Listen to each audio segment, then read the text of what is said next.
নিজের ঘর বাড়ি ছেড়ে যদি অন্যের ঘরে যাওয়া হয় তাহলে সেইখান থেকে নিজের ঘরটাকে অনেকটাই মিস করা হয়। আমার মতো কার কার এরকম মনে হয় আমাকে একটু জানাবেন।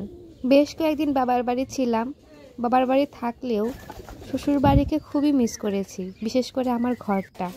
তারপরে আমাদের কবুতরগুলোকে খুবই মিস করেছিলাম।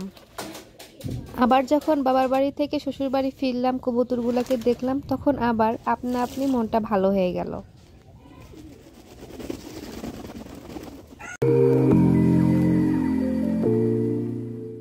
হ্যালো এভরিওয়ান, আসসালামু আলাইকুম। সবাইকে ওয়েলকাম জানাচ্ছি আমার আজকে নতুন আরও একটি ব্লগ ভিডিও দেখার জন্য। ছোট বোনকে দিয়ে আমি এক হাতে মেহেদি পরেছিলাম এবং অন্য হাত বাকি ছিল, তো বাসায় এসে সেই হাতটাকে আমি আমার মতো করে সাজিয়ে নিয়েছি। আর আপনাদের ভাইয়া বাজার থেকে বাজার করে নিয়ে এসছে। আর দেখেন ইয়া বড় একটা বেল। আসলে এটাকে দেখে আমি প্রথমে মিষ্টি কুমড়া ভেবেছিলাম, কিন্তু কাছে যাওয়ার পরে দেখি যে না, এটা বেল। তারপরে এনেছে আনারস, তারপরে কিছু করলা নিয়ে এসেছে, বেগুন কিছু নিয়ে এসেছে, ঢেঁড়স নিয়ে এসেছে। এগুলাকে আমি গুছিয়ে গাছিয়ে রাখছি।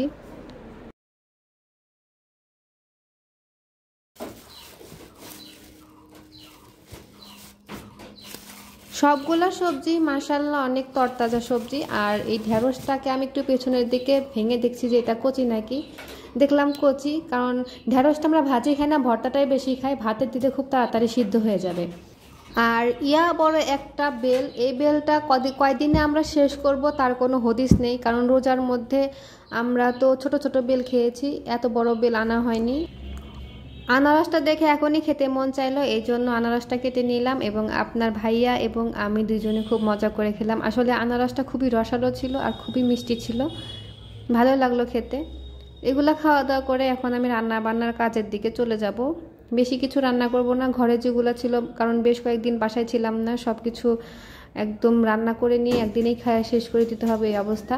তো এখানে কয়েকটা মুরগির কিছু পা ছিল, সেই পাগুলো একটু পেঁয়াজ দিয়ে ভুনা করেছি। আর আপনাদের ভাইয়া সেমাই খেতে খুবই পছন্দ করে, তো সেই সেমাইটা রান্না করেছি।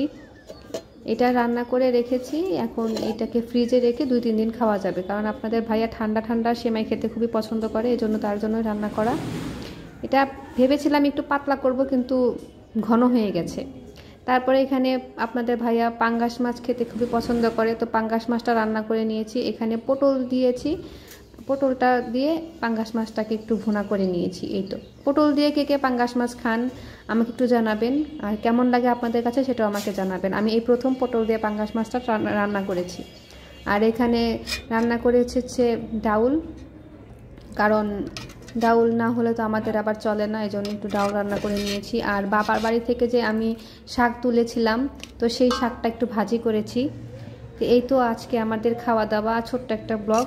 আশা করি আপনাদের ভালো লেগেছে। আর ভালো লাগলে অবশ্যই লাইক, কমেন্ট, শেয়ার করবেন এবং সাবস্ক্রাইব করে দিবেন। আজকে এই পর্যন্তই, সবাই ভালো থাকবেন। আল্লাহ হাফেজ।